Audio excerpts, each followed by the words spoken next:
something you can't fix. If you can't fix what's broken, you'll go insane. It's Jay and Adam. It's Preview. It's Preview's Fix It with Adam and Jay.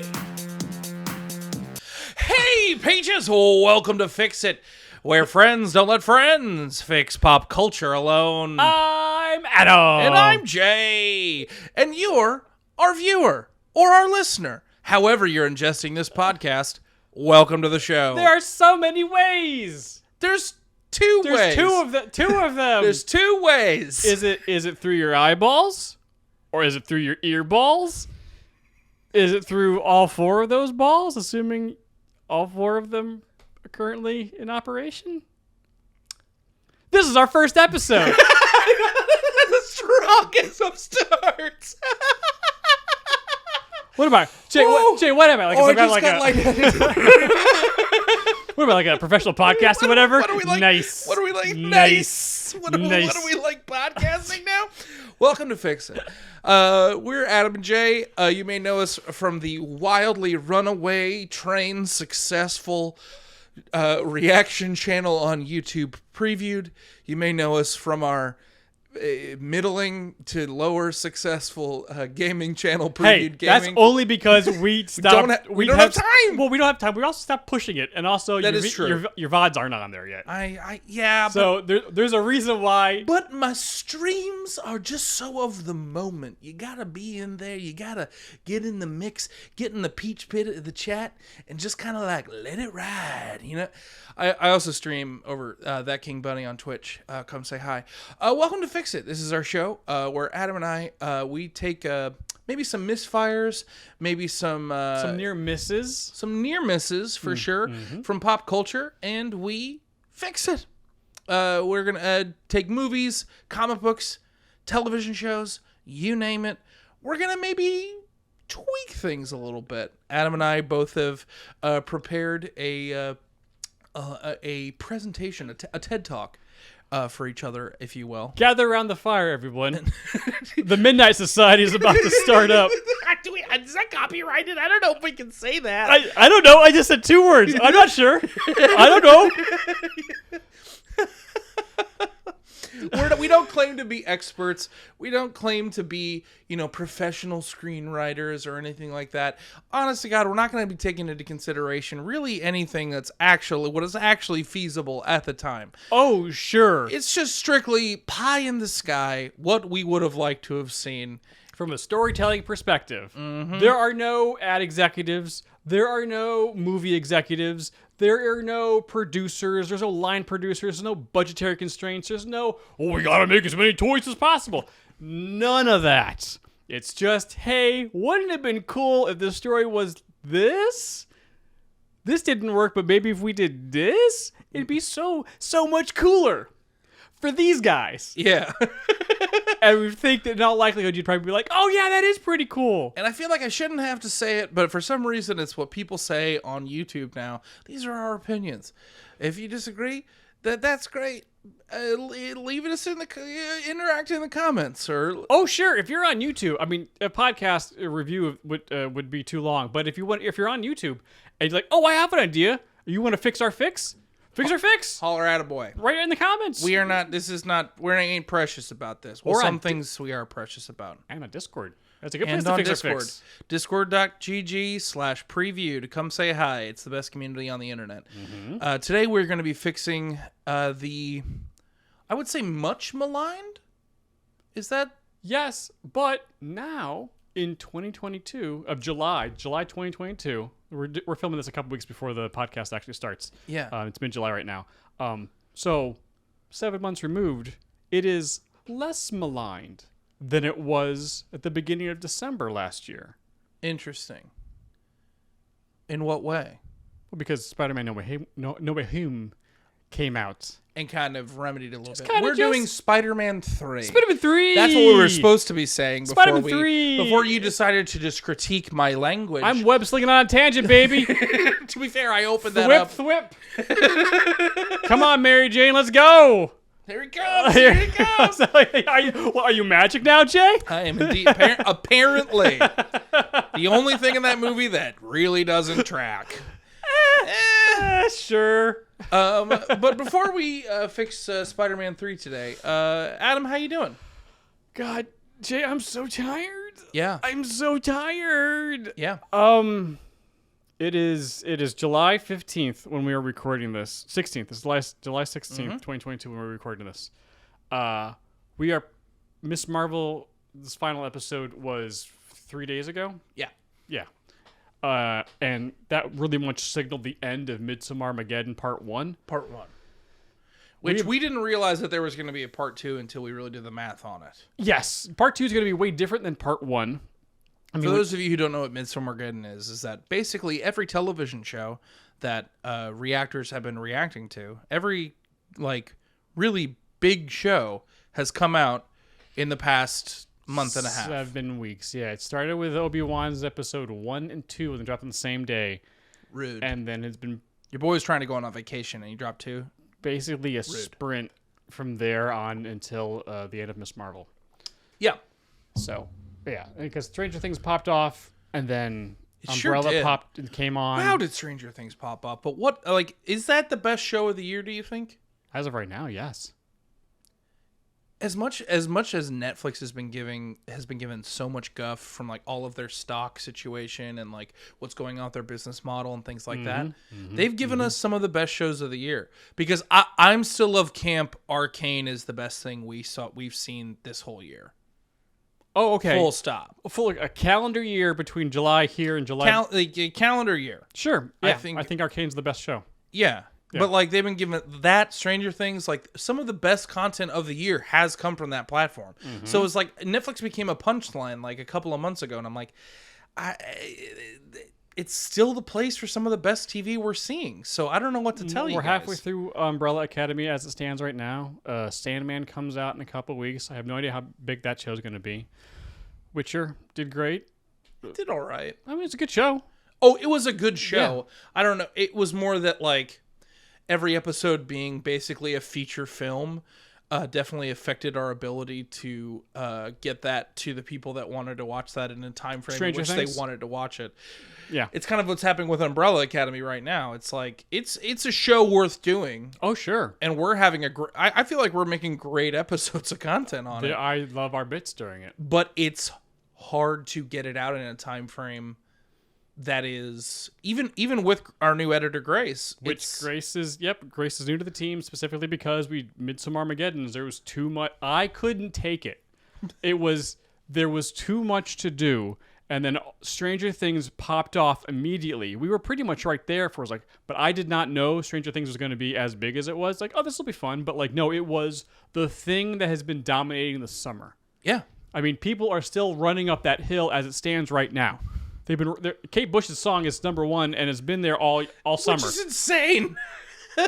Which is insane. But that's the power of the show. It's the show of the summer by far. Easily. But Obi-Wan, by the end, banger. Yeah. Miss Marvel, a hell of a lot of fun. Say what you will about the show. Some people didn't really care for it that much. Some really enjoyed it. But undeniably, the main star is she's America's sweetheart. What a little cutie. She is the touchstone now for the MCU. Yeah.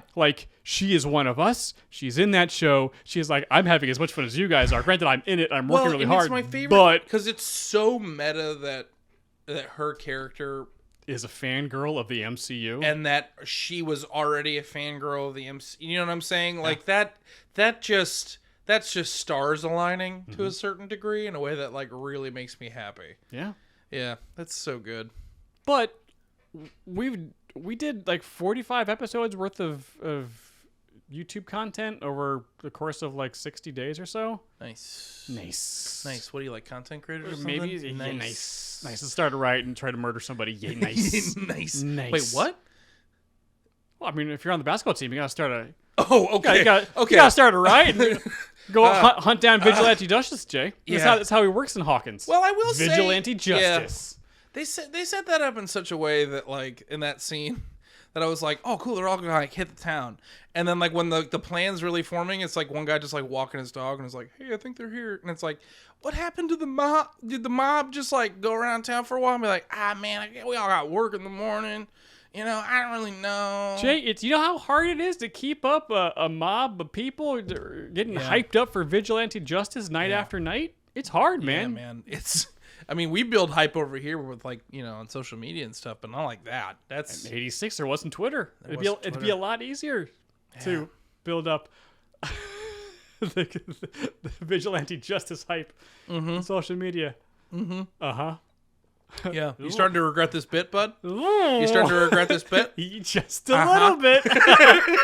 I'm just like, I'm just over here just sipping my water, just letting them go. I just kept stumbling into that hallway in the darkness, and then only just realized 3 steps in, like, oh no, I'm in too far. Yeah, it's okay. Jay, Jay? You running up that hill? Running up that hill. I hate this bit. I'm tired, man. I'm tired.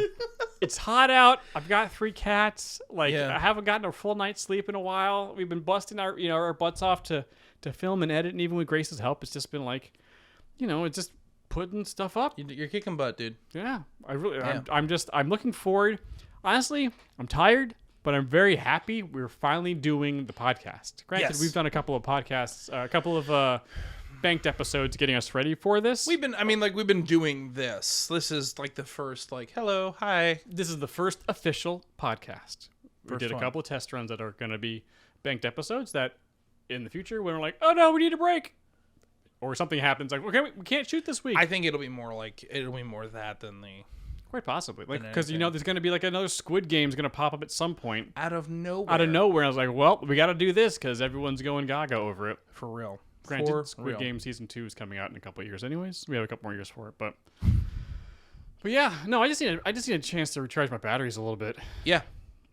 I hear that. I hear that in a major way. Are you doing okay? Yeah.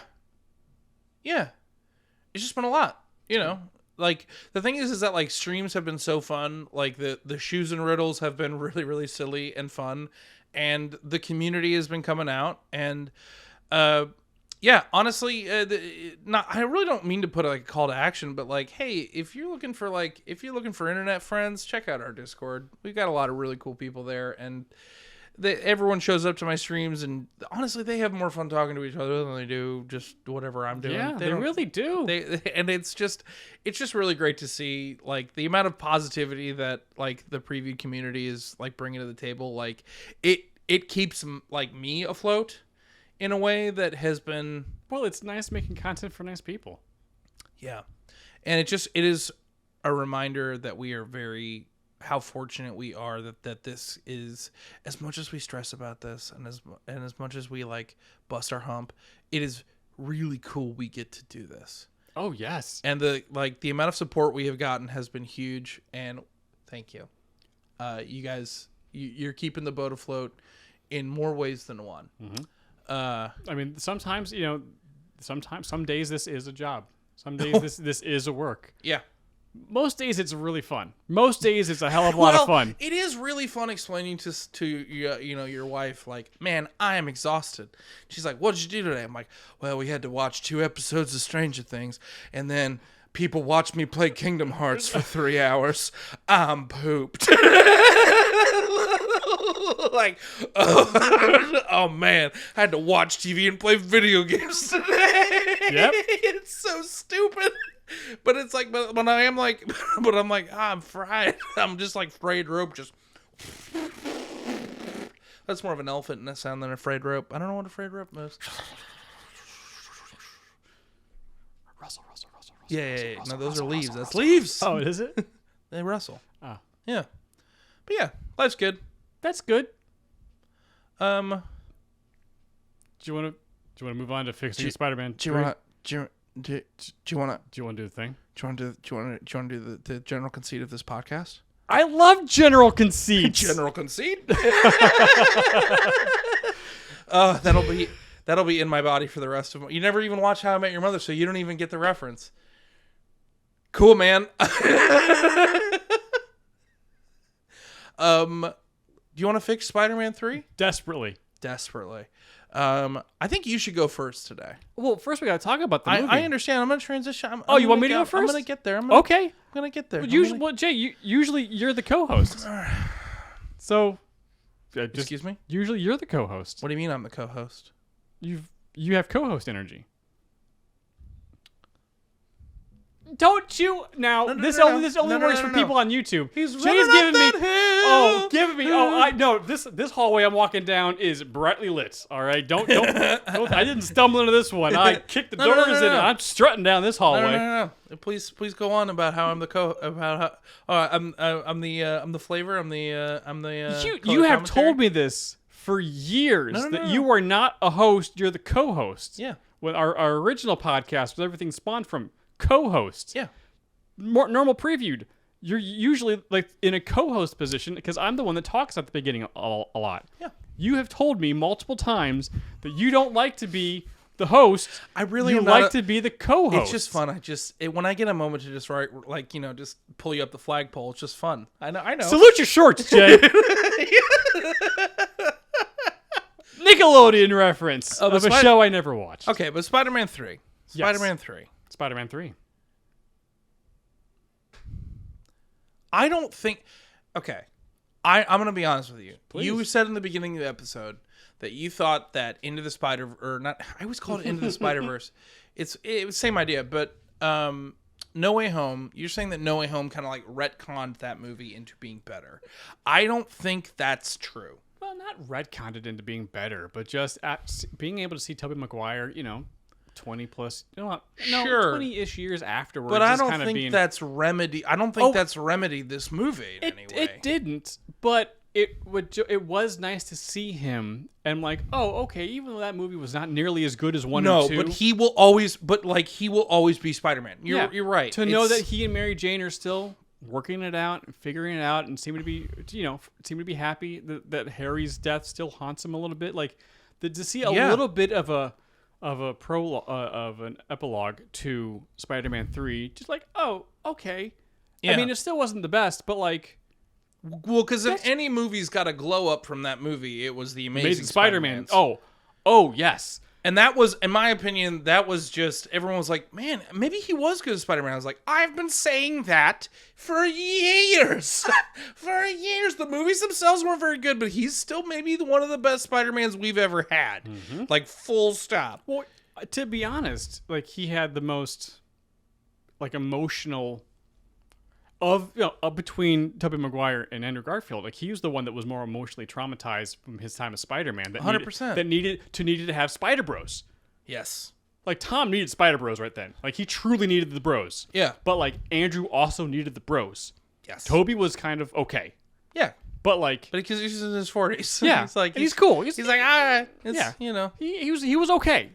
But, he was Dad Spider. He wasn't Bro Spider. Yes. Yeah. The other two needed bros, but for different reasons.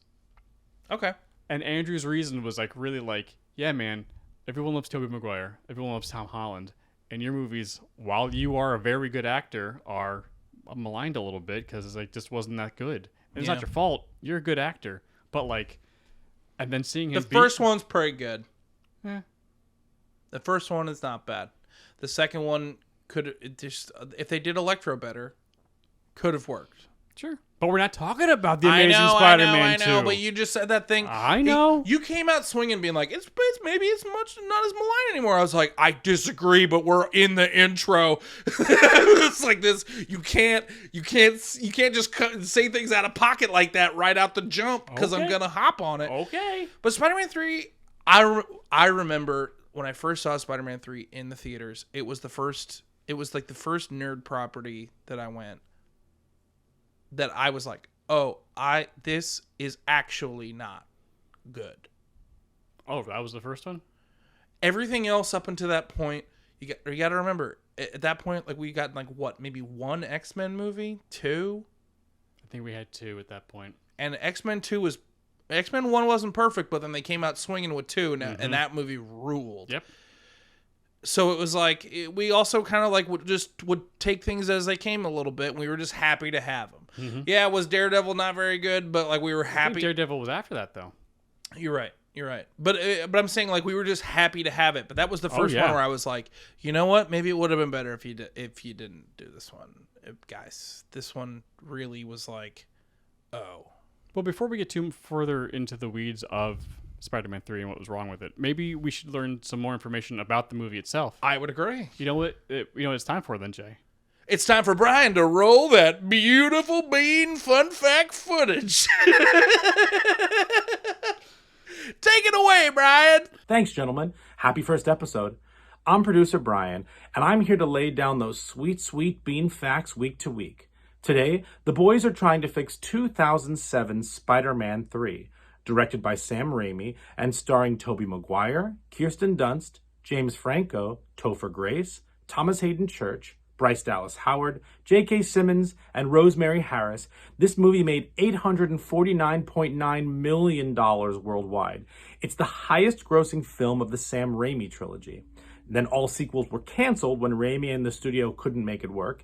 And if you care, it has a 63% on Rotten Tomato, which is still considered fresh, but we don't remember it that way. Now, let's fix it. Take it away, boys. Great job, Brian. Great job, Brian. The best name segment we've ever come up The with. beautiful bean fun fact footage. We'll see how long that lasts. Hates it, and I love saying it. What would you call it? I don't know yet. See, that's the thing. I gotta workshop it. You I gotta write some stuff. You get real snarky about what comes out of this head sometimes, but I go, well, it's better, and you go, I don't know. And I'm like, well, Give me a chance to think about it. Okay. I gotta write some stuff down.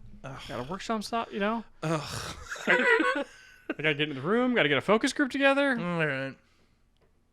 Anyways, Brian, that was all good information. Like the movie, Thanks, it did make some money. It was, it made a ton of money. But I think ultimately everyone was kind of like, oh, because the first two movies were great. One was good. Two was still It's one of the best. It's one of the best comic book movies ever made. Ever made. The movie rules. Ever made. Oh yeah. Still. This is post Endgame, still one of the best movies ever made. And the 3 came out, and it's just like, man, there's Too many bad guys. There's just so much stuff going on. No, and that was the thing. There weren't too many bad guys. They were just all handled really poorly. Oh, okay. You can do a movie with multiple bad guys. We've seen it happen. It's just they didn't balance it at all. At all. There was no wrap-up for anyone's story. Like, Harry comes out of the chamber. He decides to be Goblin in the first 7 minutes of the movie. 7 minutes, is that in? I believe so. Like the first scene with Harry really is him, like the first or second scene is him stepping out of the gas chamber, being like, "Well, I got Goblin powers now, and I'm gonna go fight Peter." Ta-da! Yeah, they fight at 17 minutes. Huh? I made a note. Look at you. They fight at the first fight is at 7. No, don't look at my screen. Don't look at my screen, Jay. I wrote the whole thing out. I wrote my whole thing out. I want to see. 17 really minutes. Yeah, 17 minutes. They fight, and then gets his butt kicked, and then I didn't do that. I know.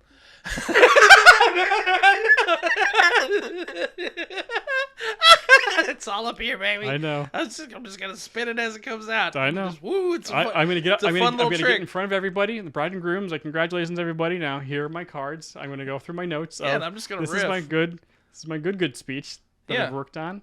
Yeah. Or workshopped, focus grouped. And then I come out and blow out the room. It's just they crammed too much stuff in. There was too much 100%. studio interference. Yep.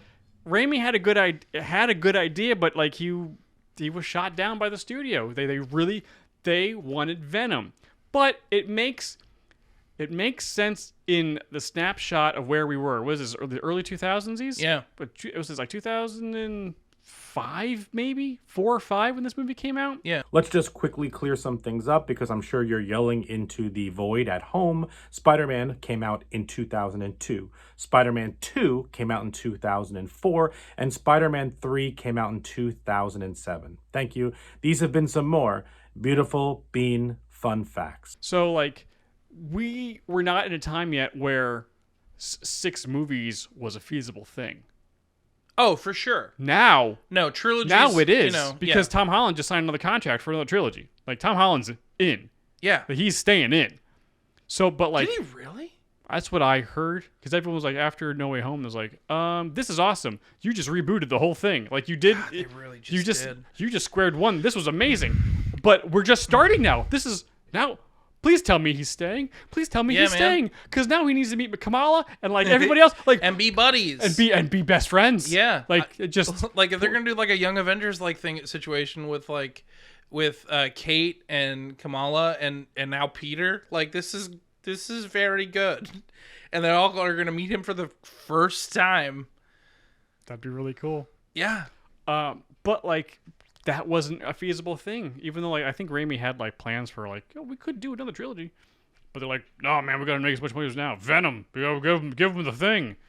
When if you really think about it, they would have made 4 times as much money if they had just like if they had landed the plane on Spider-Man 3. I would have seen Spider-Man 4. Oh sure. When did we get locked into the concept of trilogies at some point? Because like they did like. How many Rockies have they made? How many, That's true. Like, there's a lot of movies that had a lot of sequels. Mm-hmm. And then for some reason, with the big tentpole stuff, I think, like, Star Wars it got in our head that, like, no, trilogies are how these are told. It's like, I don't think you didn't have to be that way. Well, I think we were still in the mindset of that. I mean, we had Spider-Man. We had The Matrix was a trilogy. Was going to be a trilogy. Lord of the Rings. Star Wars, like all the big. But Hollywood didn't always used to be that way. I guess. But that where we were at the time, that's what they were. I guess. And seriously, they didn't break until Marvel comes in and Feige's like, "Follow me, guys, Avengers Initiative." Until those words were uttered, everything was locked into a trilogy. You're right. So yeah, blame Nick Fury. He's the one that broke. He's the one that broke everything. But it's not Raimi's fault. I think he did the best he could. I mean, hell, even with the Multiverse of Madness, which was a good Marvel film. It's not my favorite, but Raimi was all over it. Like he did a fantastic job with what he was given. I liked it, I think, more than you did, but just because I mean, you know me, I'm a sucker for Scarlet Witch. Just full stop. Sure, but. Like Raimi knows what he's doing, and he knew what he was doing with that movie. He was just constrained by the studio, and like he couldn't do everything he wanted to do, and like did the best he could. It's more that like, but I would posit that yes, was Venom forced upon him? Yes. Mm-hmm. I think that I don't know enough about the situation. What else is new? Oh, I'm talking out of pocket? Welcome to the show. Take a drink, everybody. Take a drink. But I feel like it's the kind of thing where it's like, cool, if the studio is forcing it on you, then you just need to lean into it. I feel like the Sandman and Harry stuff, or him still trying to make the movie he wanted to make when he had like Venom tied around his leg, and I'm like, I feel like, and that actually goes into the way that I fix the movie. Oh, okay. But because for me, I'm like, they're like, oh well, they forced Venom on him. I'm like, then he should have just made a Venom movie. Like, we didn't need all this other stuff. You could have just made a Venom movie and it could have been cool. Yep.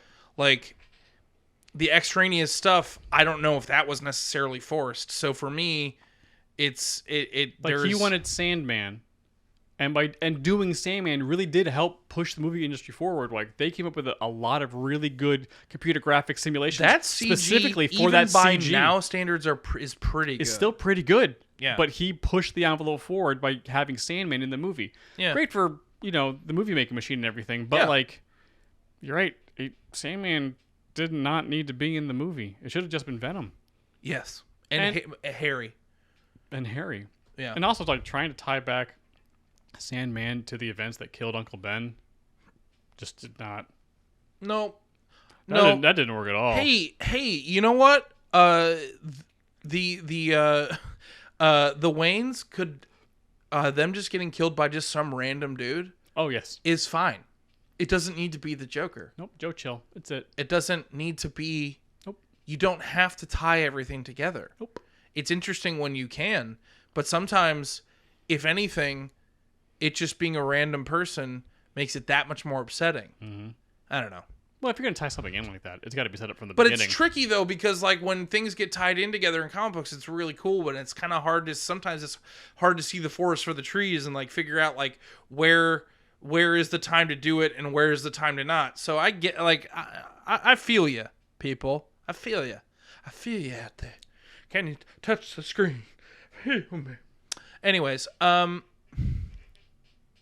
just getting weird.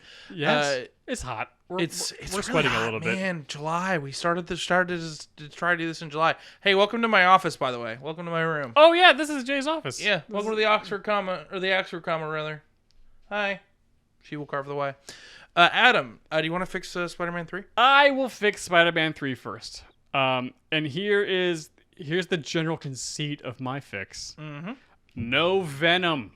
No Venom. No Venom in this movie at all. Okay. If we're gonna do Venom, it'd be a whole trilogy.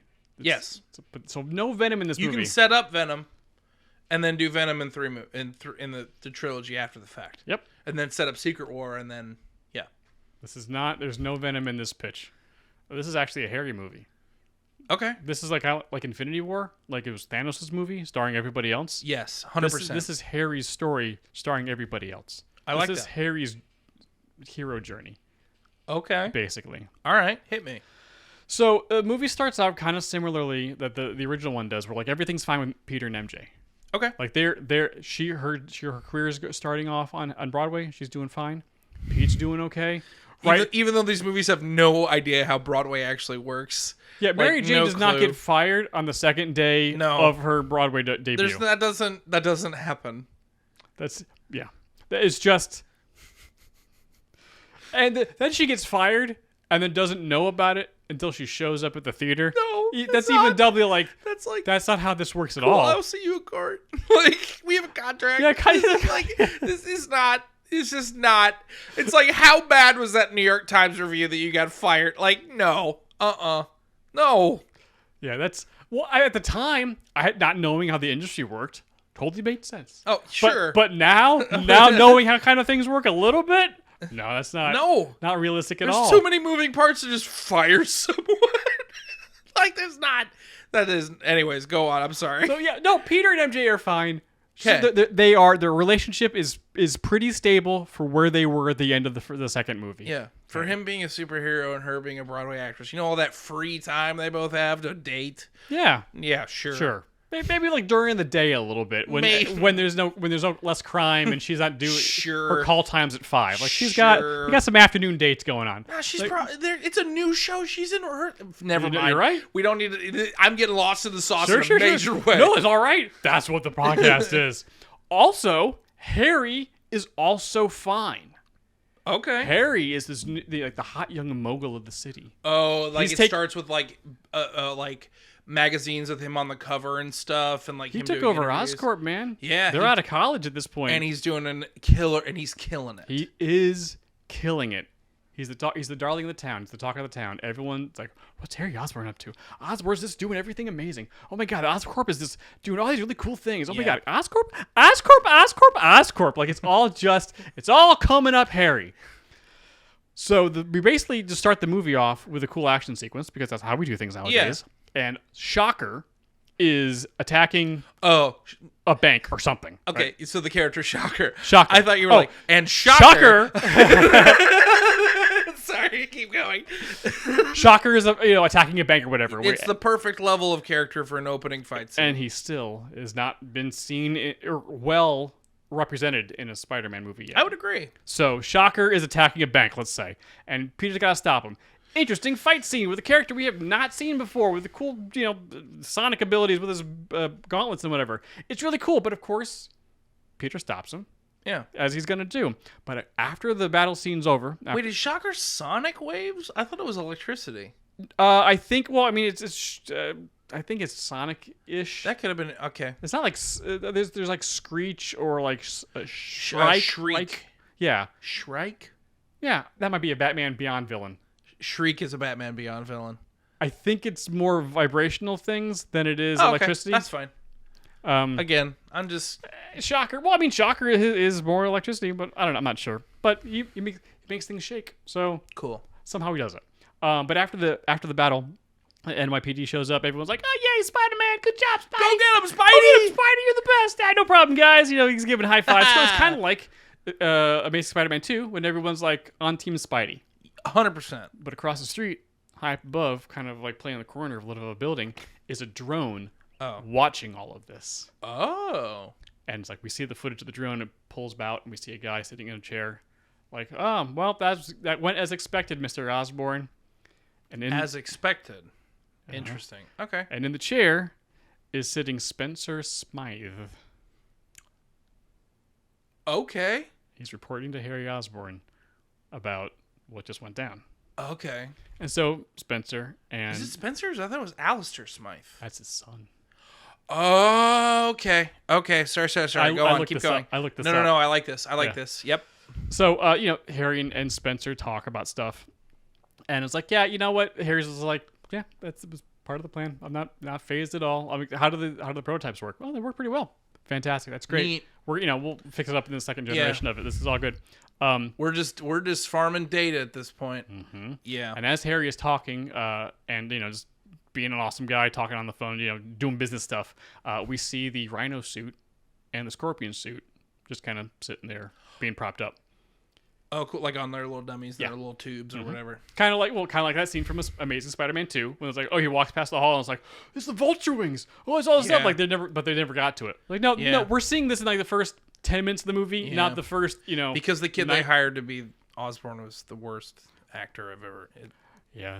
And even Andrew Garfield couldn't save the scenes between the two of them. It was like trying his best. I was like, wow, he is acting his brains out, and this kid is just a pair of sunglasses. Anyways, sorry, go on. I don't mean to be catty, but like that scene just bothered me. It was bad. It's not really. Yeah, Goblin was really bad in that movie. Goblin, whatever. So, Harry's up to stuff. We can clearly see Harry's up to things now. He's up to no good. So back to Peter. He web slings back to his apartment. And when he gets back and changes back into his normal clothes, the girl and her dad who own the building. Yes. Oh yeah. Yeah. They inform him that after he gets back and changes that like someone's bought the building and it's going to be demolished, and everyone's everyone's got to get out. We got to save the rec center. What? No, I'm sorry. Yeah. And so Peter's like, can we do? It's like, no, this has been like they dropped an offer and the city like approved it or whatever. Like the building's zoned for, like there's nothing we can do. Like we're out too. Like we don't know what to do either. But like everyone's got to get out. So Peter has no home. Okay. So he's like, oh, this is not great. Who bought the building though? You know who bought the building. You know who bought the building. Your koi face is so cute. Okay. A little cutie. You know who bought the... I'm pretty sure it was probably Professor Xavier, right? Like You're the right. X-Men? Yep. You nailed it. It was a Hellfire Club, Jake. A Hellfire Club? Surprise, cool, surprise. Man. Oh, man. I'm a Frost. She's so pretty. She's very pretty. Who bought the building, Adam? Harry bought the building. Oh, what? I know, right? Surprise, surprise. Keep going. I'm sorry. Like a shell company or whatever, and one of those mortgage companies that keeps buying up buildings in the city, which is a little true to life. Anyways, cut to later that night because everyone's gonna move out the next day. Peter's gonna go see Mary Jane perform, and we see it's the same scene as from the original movie. Mary Jane does a fantastic job. Everyone applauds. Like she does a very good job in her job of singing and acting on stage. Yeah, it's fine that Mary Jane's good at her job and everything's fine with her. That's fine. Mm-hmm. The problem is the next day, she gets a horrible review. Okay. But she's very good. Which doesn't make any sense. It's like a standing ovation. Yes. Okay. She did a great job, but she got a scathing review from one of the top reviewers in the city. Okay. So uh-oh. Like the company knows but oh no, this is not good for us. No. She did a very good job. We know she did a good job, but now word of mouth is getting out there and the show isn't as good as everyone says it is. Oh man, and they're gonna cast Lea Michele, and it's gonna be a whole thing. It's gonna be a There's whole gonna thing. A lot of TikTok's gonna blow up about it. That has dominated. Funny Girl is all my TikTok is talking about, and I just can't. I can't anymore with it. I can't. Anyways, go on. So now Mary Jane's this is what? This doesn't make any sense. Oh no. So now she's kind of freaked out. Now she's unstable because she did a good job, but bad review. out of nowhere. It's bad. Out of one of like the major papers, like this is bad. Even though she's doing a good. From the Daily Bugle of all places. No, it's more reputable. The Daily Bugle. Way more reputable. I don't know, like the Times Post something. Some one of those made up names that sounds way more. Why reputable. would you not use the paper that Peter works? Like, why would that not be the? That doesn't. Wait, the Daily Bugle is Spider-Man, right? You're right. That's not what does Superman work for? Daily Planet. Daily Planet. There we go. Okay, I thought I was talking out of pocket. It's all right. But that's the thing was when you have a microphone in front of you and a camera in front of you, you want to get some facts right when it comes to nerd stuff. But also it'll drive people writing comments. They do. They like telling you that you're wrong. Thanks for the. Sometimes Adam will be like, "Hey, should we edit out this thing you said wrong?" And I was like, "Nah, it's gonna give us like 100 more comments." It's like, and it does, and it does. So thanks for the engagement. So we cut back over to the Daily Bugle. Yes. Right after we learn that Harry paid the guy to give him a bad review. Of course he did. So we get to the Daily Bugle. So it wasn't the Hellfire Club? It was on the Hellfire Club. Emma Frost does not have a thing out for Mary Jane. Okay, cool. So we got over to the Daily Bugle, and Harry and Peter finds out about the bad review. Mm-hmm. It's like, oh no, Mary Jane, I'm really sorry, but you did fantastic. This doesn't make any sense. Blah blah blah blah blah. He gets called into look, art's Triple subjective, J's. It's very true. Gets called into Triple J's office, and standing there, is a new photojournalist, Eddie Brock, who just so happens to have some footage of the Shocker fight from the day before that Peter didn't get, or is not as good, or is better than Peter's. Oh, okay. Uh-oh. Because Peter just, webs cameras to the wall and has motion sensors. So Eddie Brock's got some really good angles and stuff. So he's going to go he's going on the front page. I like it when people write Eddie Brock as being competent. Oh yeah, he's very good at this. I like it when Eddie Brock is like if anything, I'll cover this in my fix, but okay. Sorry. So now Mary Jane and Peter are both getting hit from all sides. Yeah. But their jobs are threatened. Peter doesn't have anywhere to live right now. And they both know what's going on.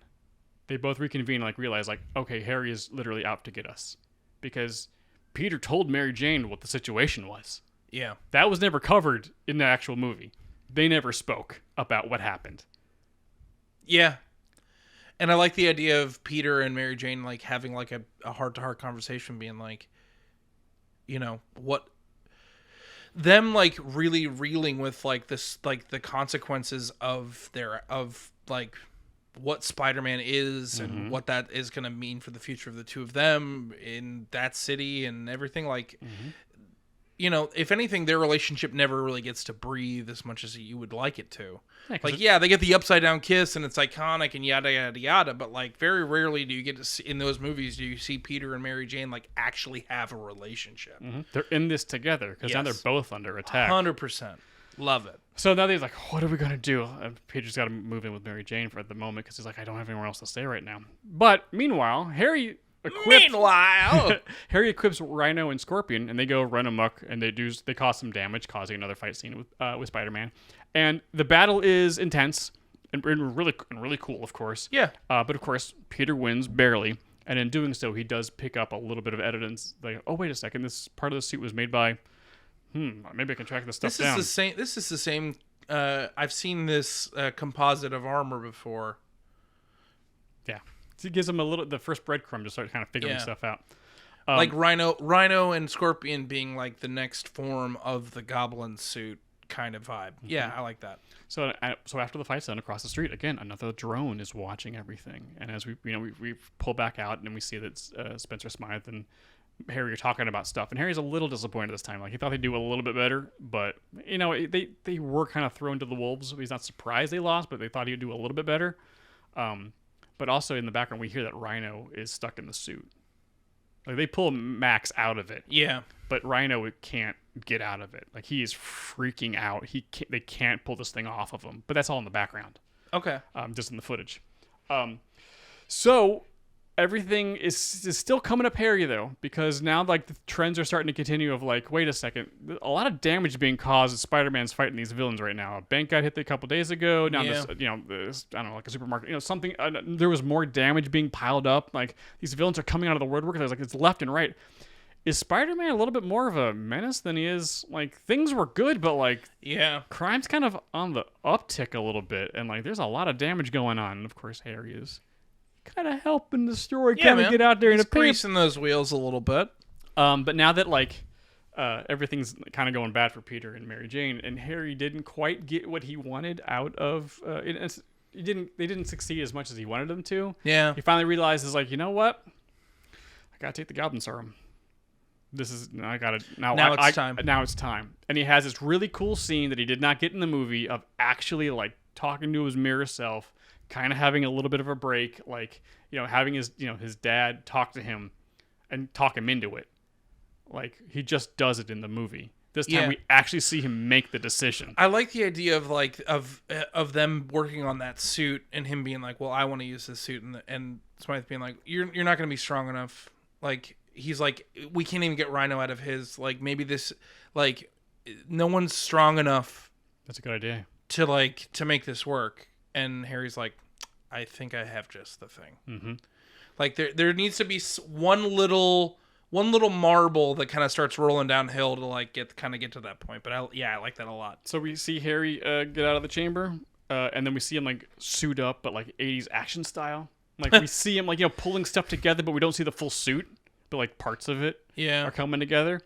And then we see a shot of the glider. Again, not fully lit, but just part like, oh, that's a new glider. Hey, is it a snowboard this time? No, it's an actual freaking glider. It's like a cool... Yeah, it's like a really cool cool. It's very cool. Yeah, it's that very, snowboard very cool. Sucked. It was bad. Idea. It was a bad idea. Cut to Queens, because Peter's got to go talk to Aunt May about stuff, because he's like, everything is... I lost my apartment. I'm in with Mary Jane. She's got a bad review. Like, my job's threatened now. I haven't been able to really talk to Harry. Like, things are just... I don't know. I'm a mess. So Aunt May, of course, gives him some good advice, and they have a nice little heart-to-heart or whatever, and it's really cool. And he learns the lesson. It's like, oh, yeah, he's going to stick with it. Stick with it, Spider-Man. You can do it. Go get him, Spidey. So he leaves. Go get him. And just, like, moments after he leaves, he gets the Peter tingles. And the new Goblin shows up and attacks Aunt May. Oh, yes. Because Harry knows. Rude. Harry knows the weak spots. Rude. He attacks Aunt May. Ugh. Aunt May gets hurt. Peter gets angry. And the fight starts. And the fight just travels all through Queens as it gets back to... it was under the Brooklyn Bridge where the original fight scene happened at the end of Spider-Man 1, right? Yeah, it was technically. under the... It's like Dumbo. I think it was Dumbo-ish. The fight travels to Dumbo. We're back in the same scene or the same location that the fight happened at the end of the first Spider-Man. Okay. And now we truly have the Harry versus Peter emotional, physical beatdown that was supposed to happen, and not let him lose his memory. Like, no, this is it. Everything's been building to this. Yeah. Peter is trying to get through to his friend, and Harry is just not listening as they're beating the absolute crap out of each other. Oh, yeah. In the same place that the fight went down and Harry's dad died a couple years ago. Yeah. Like, Peter is way better at this than Harry. Yeah. And he's pulling his punches, and it's costing him. So eventually, Harry does lose handily, and Peter's like crying his eyes out, like, you're all my best friend. I do not want to be doing this. Why won't you listen to me? This is what happened to your father. This was all an accident. Yeah. Like, I didn't mean to kill him. Yeah, man. But, like, you can see where the blades entered the wall right there. Yeah. That's what happened. I didn't do. So they had the fight. Harry and Peter just leaves because he's just like, I can't get through to you. So Harry's super pissed. He goes back to the base, and he's just pulls a Kylo Ren, just I wanted to be the Sith Lord. I'm the best bad guy in Star Wars. Side slam. That is not what we're talking about right now. So in Harry's rage, as he's destroying the lab and stuff, he fires Spencer Smythes. Okay. He does not treat him well. He's like really cuts him down, and I was like, "This is all your fault, blah blah. Your tech is bad, blah blah." And he's like, "Sir, I believe you're making a mistake. I don't make any." It was nice working with you, sir. I am sorry that things didn't work out that well. He just takes his laptop, takes a couple things, and leaves. A little too calm. Harry just crashes and crumples down to like a little pile and just like, pisses, gets pissed off and, cries a little bit because he's just like, how do I avenge my father? I don't know what's going on. So it's Harry's now in a bad spot. Everyone's now in a bad spot. Okay. The next morning, Pete's at the hospital without May, checking in with her. She's doing okay, but she was shaken up, and the news starts coming in that all the things that have been going wrong in the city lately are all tied back to Harry. Oh, okay. So like all the information about the Shocker and Rhino. But who leaks that? Spencer. Okay. Gotcha. So now everyone's It wasn't the Hellfire Club? It was not Emma Frost. All right, well. No, it's Spencer Smythe. I thought that's my movie. I know. Shocker. We're just coming back all sorts of jokes. So now everyone's hunting Everyone's hunting Harry. Okay. And Harry's now on the run. It's like, Gotcha. oh God. But while that's going on, Spencer breaks out of jail. Shocker, Rhino, and Scorpion. And it's like, oh, by the way, here's your tech back.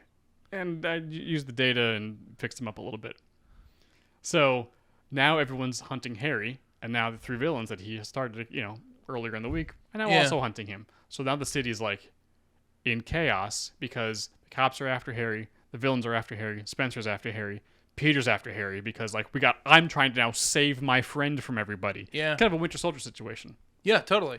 So Peter's trying to hunt down all three of the bad guys and take them on. He's trying to just save Harry from all of this nonsense. Yeah, from all the things that he did to But himself. Harry doesn't want Peter to save him. Nope. Gotcha. So Harry eventually runs aground into another goblin base somewhere. But Spencer, of course, helps set all this stuff up. He knows exactly where Harry is. And so everything starts converging into this last little hideout. Peter's fighting these guys through the city, and it's not working. They're working very well together. Like, they are now coordinated. Like, earlier this week, they were just kind of doing their own thing, but now they're working as a team, and it is not working right for Peter. Eventually, he figures out... Your best friend, Petey. Best friend, Petey. It's me, Spider-Man. You can call me Petey. I'm going to swing across the town and come save you. All right. Go get him, Petey. So Peter knows, he figures it out, we're 10 blocks away. I think I know... You know what? This makes sense of where this, maybe it's something from their childhood, whatever. So he gets ahead of them. Yep, sure enough, there's Harry. And it's like, this is it. Harry, the whole city's coming after you. We got 3 irate villains that I know you helped equip and start up but they're coming to kill you. Mm-hmm. Like, this is it. I need your help. You need to, I can't take these guys alone. And of course, Spencer at this point is knows where everything's going on. Yeah. He's like, oh, I know who Spider-Man is too. Yeah. Because I worked with Harry. You don't think he went to kill Aunt May? Clearly I know where all the stuff is. I was in the room while he was getting the bad review from Mary Jane. I figured this stuff out. Yeah. So a Spider Slayer kidnaps Mary Jane from the hospital. Now we don't fully see the Spider Slayer, but we see as a big freaking mech shows up and yoinks Mary Jane. So now all this stuff collapses in on this last hideout. Peter gives his rah-rah speech, the Hawkeye speech. Once you leave this room, you're an Avenger. Yeah. Goes out there to fight the good fight to protect his friend. Mary Jane shows up attached to a Spider Slayer and is like, crap. Well, if Peter teaches Harry anything, it's that with great power comes great responsibility. It sure enough does, Jay. Yeah. I mean, that's just right. That's just good. It is. That's just it. It's like Harry being I never wanted this for my life. My dad's the whole thing just was forced upon me, and he's just yeah, man. That's how it goes. Now, yep. So you gotta help out. Oh, that's really good, bud. So Peter goes out to fight the good fight. Yeah. And save Mary Jane, but getting his butt kicked, and then at just the right emotional moment when everything looks bad and Peter's gonna die, here comes Harry. Yeah. Badass glider. Doing badass goblin things. I like it when the goblin does goblin things. And it's awesome. They're fighting together. Their teamwork is not quite as good as the bad guys, but they're getting it done because Spider-Man is freaking awesome. And these guys are pretty much kind of all noobs, and they're helping that Spencer is kind of quarterbacking. But eventually, the good guys, obviously win. But Harry, not as good as Peter, and does not have the Peter tingles. He gets hurt pretty badly by everybody. Rhino nails him. He gets stabbed by Scorpion. Okay. But he helps save the day. And one of the last things he does before he dies is he blows up the Spider Slayer. Gets Mary Jane off the thing. Yeah. And is able to blow it up. and he has a moment with Pete, and he takes him over to the remains of the Spider Slayer, and Mary Jane helps us as well, and he picks up the. Of course, like the camera still works on the thing, right? So he can hear and talk, or he can talk to Smythe because he knows he's watching. Yeah. He goes, "You knew where my base was, and I'm not surprised. I should have known that, but I also set all these things up with you, so I know where you are too." Boop boop boop boop boop boop boop. Spencer looks around, and all the self-destruct charges go off in the room. Yeah. And nope, Spencer dies in a giant, massive explosion. Oh yeah. And now Peter's secret is now safe because Spencer knew. Yeah. He's out of the picture. Okay. And then Harry dies in his arm, and Peter is in Mary Jane's arms. Mary Jane's here there this time. It's very sad, but he died a hero because he saved Mary Jane and the city from these bad guys. Hell yeah. And then they bury him. It's really sad. Music plays. Peter and Mary Jane are like moving to their own place. Aunt May's okay, but like they are really shook from this event, and the music plays. The horns start playing. It's like, who am I? I'm Spider-Man. Go get him, Spider-Man. Go get him, Spidey. Go get him, Tiger. Hot dog. Oh yeah, go get him, Tiger. Go get him, Tiger. Ugh. But yeah, With the white shirt. Come on now. Come on now. And if you don't know what I'm talking about, figure it out because it's the best. so yeah, some of the same emotional beats towards the end, but Yeah. just Mary Jane's there. It's not just Venom was only in here for 20 minutes. No, like these guys, we've been building these guys the whole time. Like maybe it's like a 2.5 hour movie, but like these things have been building the whole time. This is all Harry's doing that he has to stop at the end, and it costs him his life. Yeah. But Okay. yeah, I'm into it. Pretty much basic third act of a movie trilogy. Yeah. And Harry deserved it. Harry deserved to be the bad guy the whole time and be in full mental control of what was going on, and not just like, I've got amnesia for the next hour, agency. everybody. Yeah. More agency. He needed more agency. For real. Mine's How are you gonna fix this, Jay? Mine's different than yours. Yes, I would hope so. Here's the thing. Okay. The studio's saying you got to do Venom. Sure. So we do Venom. And I lean into the one thing that I think people hate the most about this movie that I think actually is one of the more interesting and actually compelling choices that Sam Raimi made in the third movie. Okay. In that, everyone was so mad about Topher Grace as Eddie Brock.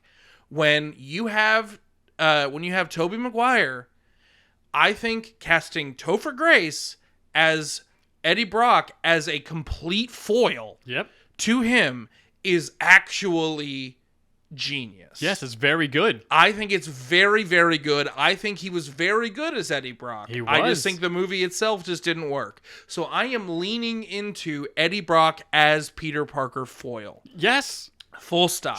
Absolutely. Honest to God, like I think we open this movie with Spider-Man fighting Shocker too, because yeah. Because honestly, Shocker is just like he is the right level of Spider-Man bad guy for the intro. Like, there's no better person for him to be fighting in the intro of a movie, because you got to set up Spider. I want to see Spider-Man being Spider-Man. Yes, and Shocker's a good villain for Spider-Man to be It's Spider-Man. Just, but he's also we sent Shocker to jail and no one's worried about it, and no one cares. No one cares. You know what I mean? It's just like, we took off his bracelets and now he's in jail. Awesome. See you later, Shocker. He's done.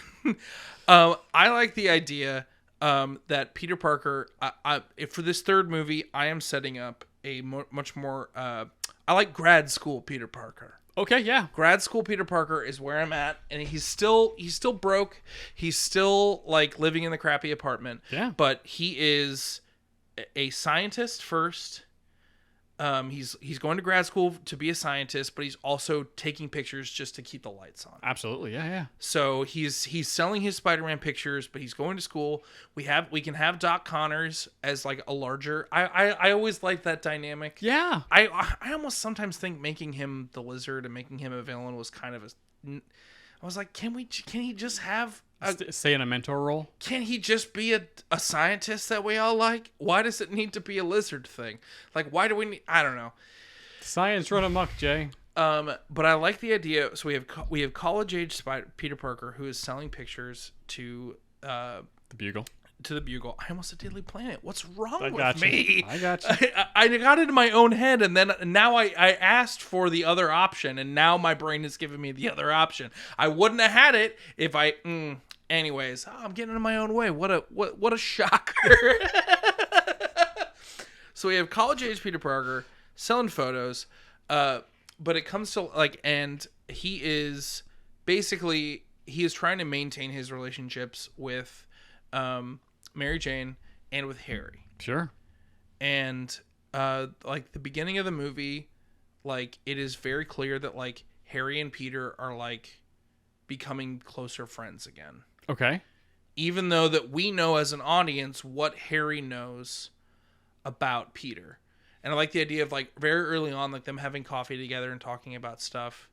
And it becomes pretty clear that after Peter walks out of the scene, that Harry knows exactly who Peter is, what he did, and he is just trying to keep Peter close. Okay. And I like the idea that Peter is kind of starting to lose some of his work because we have this young hotshot Eddie Brock who is getting better pictures of Spider-Man. And this is the thing about the thing I like an Eddie Brock who is competent. This Eddie Brock is getting good pictures of Spider-Man because he is good at his job. Yes. He does not need to cheat. He's not getting information from other people. He is just good at his job. So he's just I just was listening to the police scanner and I just kind of was I got a motorcycle and I just kind of follow it around.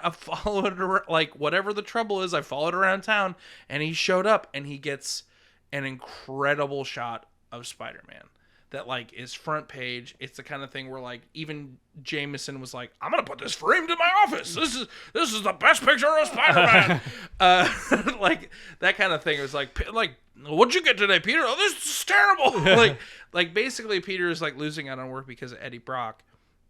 And so you see Peter kind of start to envy him a little bit because he's cooler. He's got the cool coats. Yeah. He's a cooler version He's of a more Peter. successful Peter. Peter's broke. He's in grad school. It's not going great. His life's him and Mary Jane are okay. It's not going awesome for Peter. Yeah. But then eventually Harry catches wind of this Eddie Brock, and he's you were taking these amazing pictures of Spider-Man. How he's trying to get information. He's how are you? And Eddie's I don't know. I just do it. I don't know what to tell you. He's okay, you work for me now. Come work for me. I'm going to. We just had a little bit of an issue with one of our satellites that landed out in New Jersey. I want you to come and take pictures. The press is gonna be there. You'll get the best scoop. Okay. Awesome. Great. They all show up. Eddie and Harry are hitting it off, but there's clearly something going on there. They head out to this the satellite crash. Sure. And they see on the news all the press is there, yada yada yada. Maybe it's not. No, I mean, it's got to be in Brooklyn. It can't be in New Jersey. We're talking Spider-Man here. Yeah. He cannot swing across the water. He cannot. He can't. As much as you want it to happen, everybody, it's never going to happen. He's not going to go all the way up to the George Washington Bridge. And then, especially he especially doesn't want to go to the George Washington Bridge and then come back down. It's in Brooklyn. Yeah. It's in Brooklyn. It landed in Prospect Park. Hey, that's of all places it's a big to land. Park. Yeah, man. And then basically as Eddie's taking pictures and Harry's doing damage control, symbiote shows up. Yeah.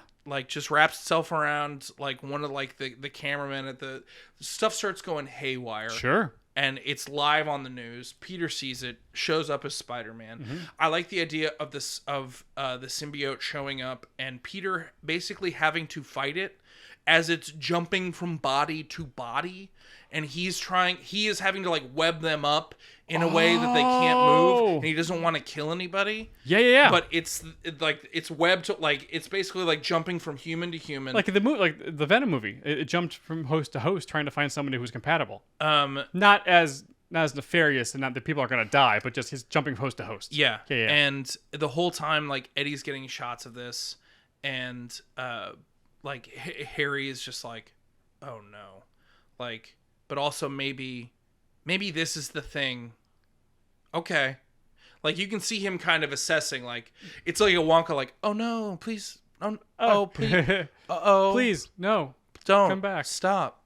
And it's the kind of thing where eventually, I like, he feels like he's defeated the symbiote, but it's standing between him and Eddie.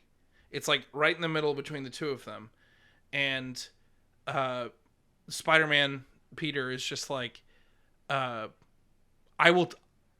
gonna take this thing to the lab. I'm gonna figure out what it is and figure out if we need to destroy it or not.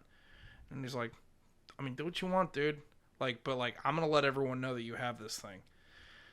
And he's like, it's for the safety of everyone. Like, you got to keep your mouth shut. He's like, I'm a journalist, man. Okay, I'll give you 3 days. Oh, okay. I'll give you 3 days.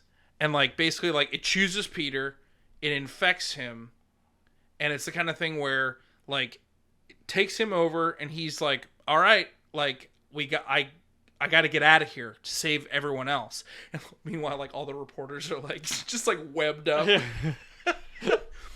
And it's the kind of, he was like, I can't, like, he has to isolate himself. Sure. Okay, that makes, yeah. Swings away, like, goes to the lab, and Eddie and Harry are just, like, kind of dumbfounded by the thing. And Harry was like, what was that? And Eddie's like, I don't know, man.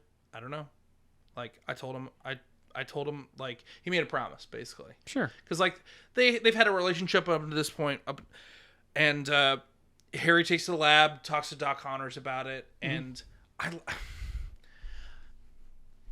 haven't quite decided how I want to play this. It's either I really like the idea of, well, Venom talks in this one. Oh, okay. Yes. He's got to be a character. I like the idea that Venom's got to be a character in this, and Venom is talking to Peter the entire time as he's like swinging over to Doc Connors. Sure. And is Venom, it like a deeper Tobey McGuire voice, or is it? No, I don't. You know, I've been like racking my brain as to like who from that time period would have been the right person to be the Venom voice. Sure. But I can't, like, maybe like an Alan Tudyk or something. You know, like doing like a lower kind of like some popular voice actors. Young Vince. Keith David. Yes. David Keith? Yes. Sure. I always get his name mixed up because it's both two first names. The guy from Gargoyles. Yes. And I like the idea that, like, as he's like going to Doc Connors and like Venom is explaining to him like how he can help him. Okay. He gives him I think Peter has been in such a bad spot that he's like, okay. And then I think he finally gets to Doc Connors and is like, hey, I need you to look at something. And like, I was like, oh, okay, great. Like, what? And like, Venom's just talking in his head the whole time. And like, they finally get it set up, and he's like, oh, you know, it was in my bag. I don't know where. Oh no. Oh crap. And Doc is like, I don't know about. Okay, Peter. We got lab on Tuesday. You'll be here, right? And he's like, oh yeah. And like, you can just kind of like see like the black in his like veins in his eyes kind of like go back into his head. And then I like the idea that Peter is being Spider-Man in the Venom. We got to see, you know, Venom. We got to see Black Suit Spidey. We got to see Black Suit Spidey. Takes, like, you know, start taking out the trash and things start looking good. All the while trying to avoid Eddie Brock getting pictures of him because he wants to sell the pictures more. And so Peter is low-key kind of obsessed with Eddie not getting pictures of him, and he's always like worried about Eddie Brock in his head. Okay. Because Eddie's also the only person that knows that he has the symbiote on him. So there's like this weird little like cat and mouse game going on. There's an obsession with Eddie Brock going on in his head the whole time. And I like the idea of him stopping low-level bad guys, but it's starting to get more and more violent. Yes. He stopped pulling his punches. Yeah. All the while, as Harry has been pretending to like not know Peter was, but he is like, he's reading the news. He's knowing what Spider-Man's up to, and Spider-Man is getting better and better at his job because of the Venom symbiote. Right. And he realizes that the only way, like, him trying to subterfuge, you know, Peter by like becoming friends with Eddie and like trying to like do little cat and mouse stuff, it's not working. He's got a goblin up. like he realizes it's the only way I can fight him. Like it's the only way my dad knew to fight him. This is how it's got to go. He goblins up, and then we got a Venom symbiote Spider-Man and a newly formed hairy Green Goblin fight.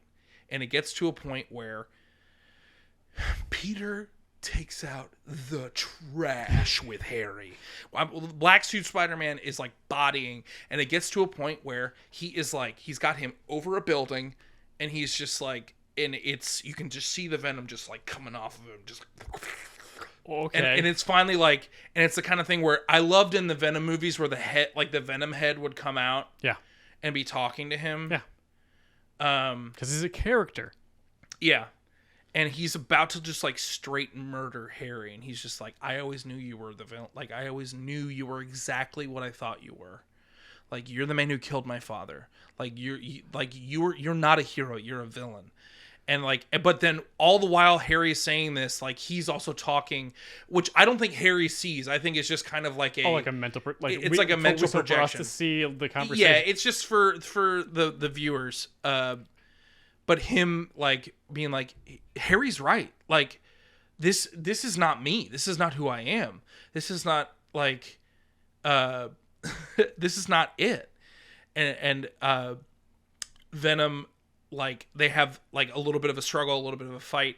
Cut to Doc Connors with a sonic gun, blast off like hit like basically save Harry, but blast Peter because he's been like I've been paying attention. I know what's going on. Like I know what this is. Like and then Venom like rushes out and he's like I'll just find the other one. And goes off to find Eddie. Sure, obviously, because that's the only thing. The only person Peter's been thinking about is Eddie Brock. Yep. So it's the only other person that Venom really knows is going to piss off Peter if he goes and finds Eddie. So basically, you've got like two friends who realize it's like, oh, if we just like are friends with Eddie Brock, like Peter will be so mad. He'll be so mad. So it's very catty, is what you're saying. Pretty much, okay. Yeah. But Felicia's not even in this one. I think. Very proud of you. Yes. Did we ever see Black Cat in the Venom suit? Because that would have been cool. You mean that would have been hot?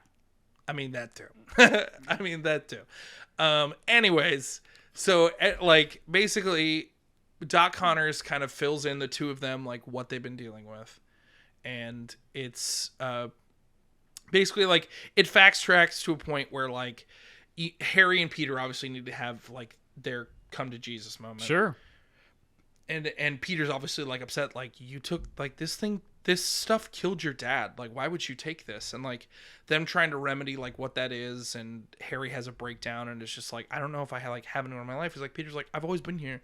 Like, you know, best friend stuff. It's just, yeah, you know, because I think, though, the new Spider-Man's really delved into, like, the loneliness that is Spider-Man. And I'm like, didn't have to be that way. Like, you could have remedied him and Harry. It's like Murdoch and Foggy. It's like you could have just told Foggy, just talk to your friends. Just talk to your friends. Just talk to your friends. And then honestly, just like to fast forward, symbiote finds Eddie. Eddie becomes Venom full time. I think there's a fight towards the end where the two of them finally come together. Peter's fighting Venom and it's not going well. Harry, I think that's like the culmination of like them coming together. They fight Venom. I don't think they beat Venom. I think Venom he loses the battle, but he's out. Yep. And then you set up a full-on Venom movie after the fact. Yep. Because, like, it can be a Goblin movie and set up Venom in a true Venom form, but it doesn't have to be the end of Venom. It can be the beginning of Venom. Yep. And, like, that's... Because the story was about Peter and Harry's reconciliation. Yes. Not about Venom coming in here and messing stuff up. And I don't know if I, like, set up... As I'm talking about it, I don't know if I set that relationship, that those gears spinning enough in the beginning. But that's really, like, the long or the short of it. Is that, like, Venom is the thing that ends up healing their friendship. Yep. Yeah. Like the Sandman. Sandman doesn't die at the end of Spider-Man 3. He just kind of like, I'm going to go bye-bye. Yeah. And we can do a Venom trilogy. Like, you can do, the first one can be Venom, then we can do Carnage, and then it's like, then what? Yeah. I don't know. But, yeah. So, ta-da! Nailed it. Nailed it. Fixed it. Fixed it. Good job, Jay. Thanks. That's a good movie. Yeah. I like yours better, though. All right, so for keeping track at home, Adam won. This is not about winning. This is not about winning. This is not about that. It's not, but I am.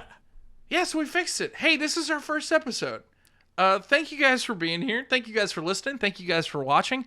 If you want to follow us on Twitter, we are on @previewed on Instagram and on Twitter, all the places. Also, if you're not a part of our Discord community, if you're watching on YouTube, check the link below. It's the best community of people on the internet. Like, full stop. I agree. I also agree. Also, if you're part of the people that are listening just to the audio-only version, if you're catching this on your podcast catchers, please like, subscribe, give us a review, give us 5 stars. It actually is a huge help on all the podcatching apps. That would be huge. And if you're not subscribed, may I recommend you fix it. Hey, that's the name of the podcast, Jay. Hey, it sure is. It sure is, my It's friend. almost like we came up with that bit, and I was like, hey, what should we call the podcast? How about the thing we say every episode? Yeah. Almost like we planned it. Almost like we planned it. Almost like we planned it. We're really looking forward to doing this show every week. Thank you guys for being a part of it. And If you're watching on YouTube, like, subscribe, hit bell. do that YouTube that you do so well. Guacamole's Extra. You pod-catching weirdos, you. We'll see you next time. Bye. Bye.